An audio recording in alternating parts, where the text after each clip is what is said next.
There may soon be a regulation for WhatsApp, Signal and other communication apps, including Zoom. The new Telecom bill, now in final stages after public consultation, will likely contain a provision to regulate over-the-top communication apps, specifically communication apps. This means that select OTT apps may need to take authorization from government to operate based on criteria such as turnover, user base, and this is all according to media reports. Remember, the bill is expected to have a provision for authorization of communication app, whereas such apps will need to pay a fee or not need to pay a fee. That will of course be made clear post the consultation process with TRAI, or the Telecom Regulatory Authority of India. Once the subject is discussed, the telecom bill is likely to be introduced in the current monsoon session of the Parliament. What does it really mean for communication apps such as your WhatsApp and your Zoom, which has become a primary medium of communication, especially post-pandemic? We are discussing that and more. Joining us is Kumardeep Banerjee, who's a telecom sector consultant. Also with us is Sandeep Bhargava, who's the CEO, founder of Leap EdTech. With us in the studio, Krishna Kumar continues to be here. I want to first begin by asking you, Kumardeep, what are we making of these developments as far as the new telecom bill is concerned? What could these developments mean for day-to-day communication on apps, your basic common apps like Telegram, Signal, and more importantly, WhatsApp? You're on mute, Kumardeep. I'm so sorry. Hi, Siddharth. Sorry, and thank you, Shweta, for having me on the show. Sorry, I'm not present in person to have a constant conversation with you. And hello, Sandeep. He's my ex-colleague as well. And having said that, first and foremost, the telecommunication bill is not going to be introduced during the monsoon session of Parliament, or at least the business that we have seen listed for this monsoon session. It doesn't look like that it will be put for this monsoon session of Parliament.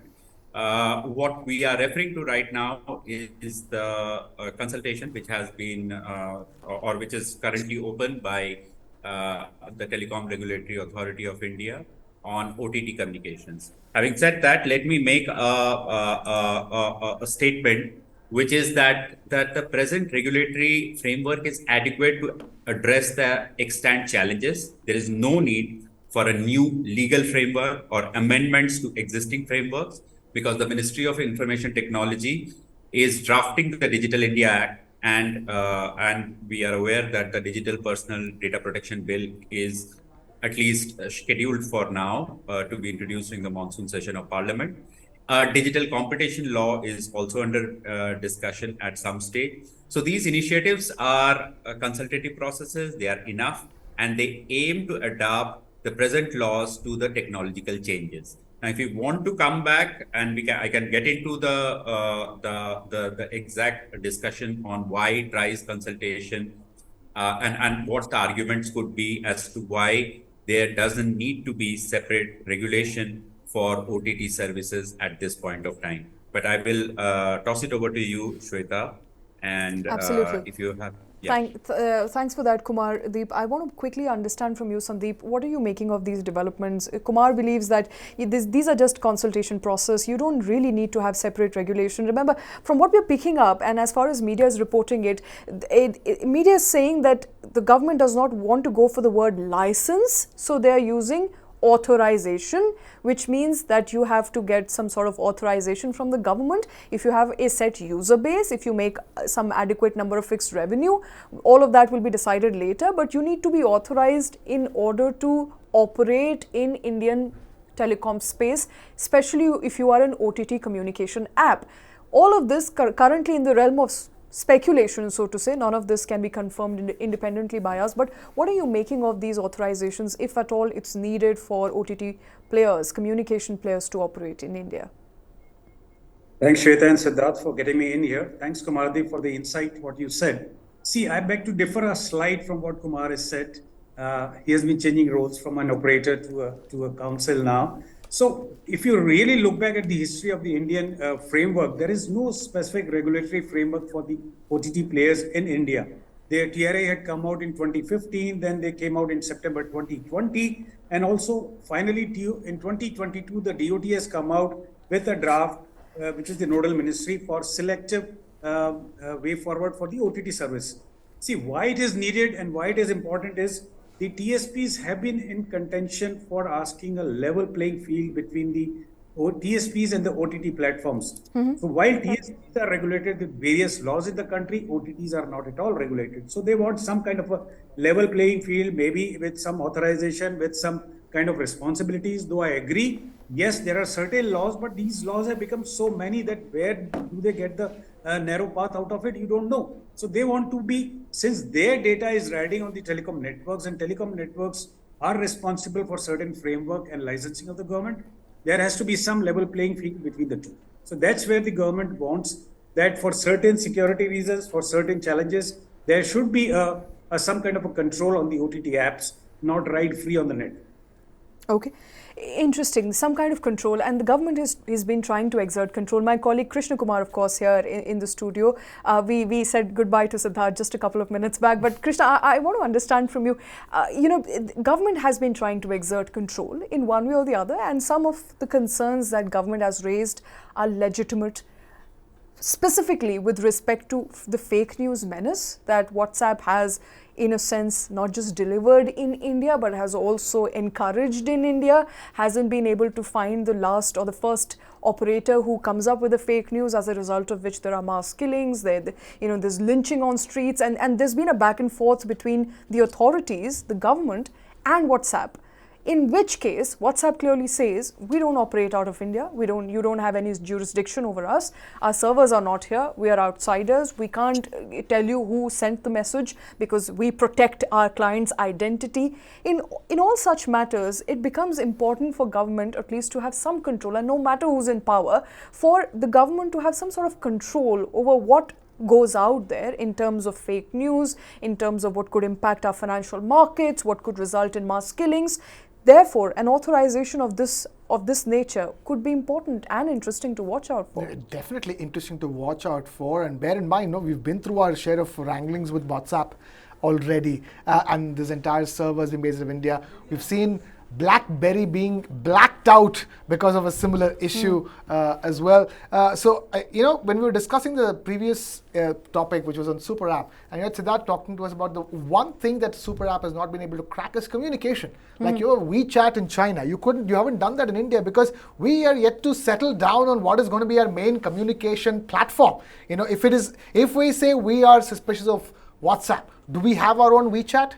So that we are sure that it's all going to be fine. I think Telegram did provide to be an alternative. There is Telegram, there is Signal, but the adoption rates are nothing close to WhatsApp, right. or for that matter, we don't have a WeChat in India, to be truly precise, and that's because we still are yet to figure out what is the safest way of having a mass messaging platform that everybody uses without having national security issues or without having these fake news issues. So both fake news sometimes becomes a national security issue, and in other cases, you don't want anti-national activities taking place because the messaging platform doesn't, tell you where the servers are and who's, messaging with its servers.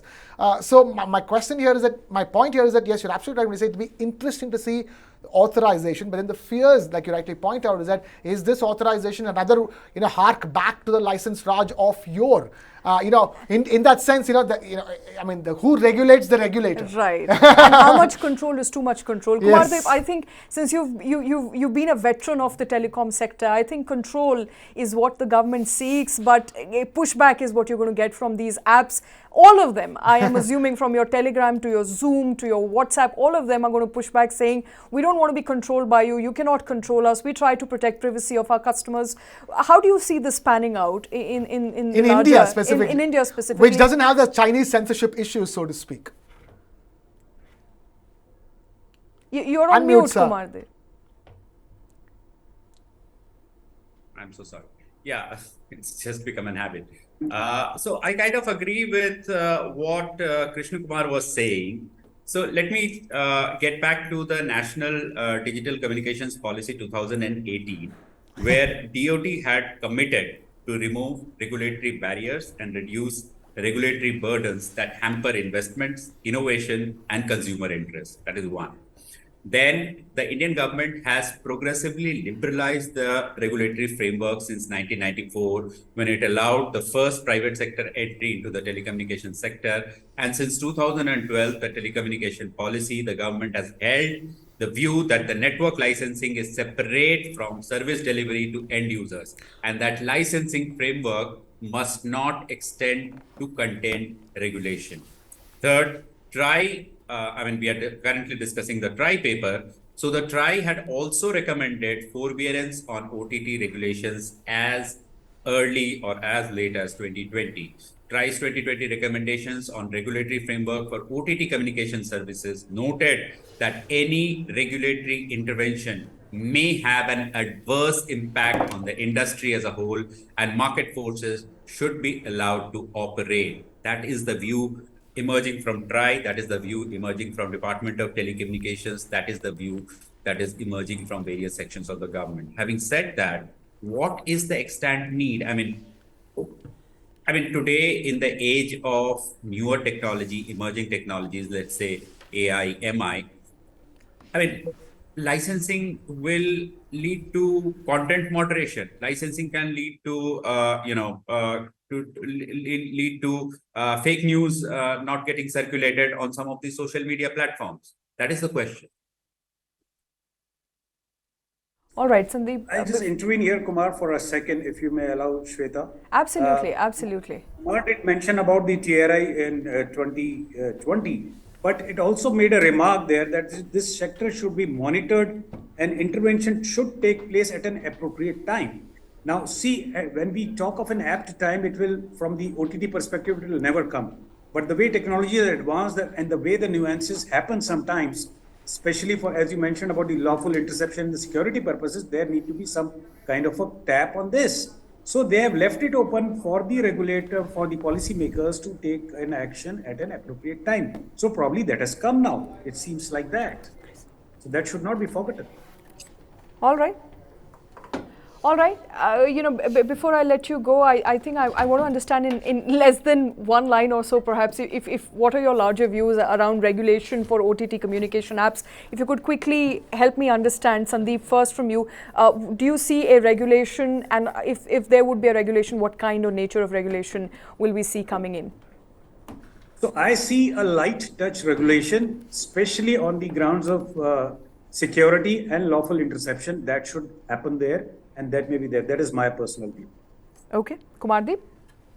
I think there should be a common understanding of a definition for OTT services, A, and then getting into the nuanced details of what OTT communication services should be defined as, because, we are referring to certain social media platforms which are commonly used for communications.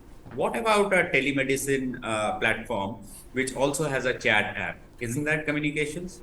Right. Will that also need to be brought under regulation? So for that, we need to have a common understanding on the definition of OTT communication services. I don't think any OTT service exists today, even if you are subscribed to without having communication services. So a definition has to be thought about, and the existing definition needs to be substantially taken a look into before deciding on any form of regulation. All right, Kumardeep, Sandeep, thanks very much for joining us with your inputs on that story. Of course, we need to take a look at what communication entails and what apps will be regulated, if at all. You can't regulate one, cannot let go of the other. Either it is a uniform regulation or no regulation at all. We will, of course, keep bringing you details of that story.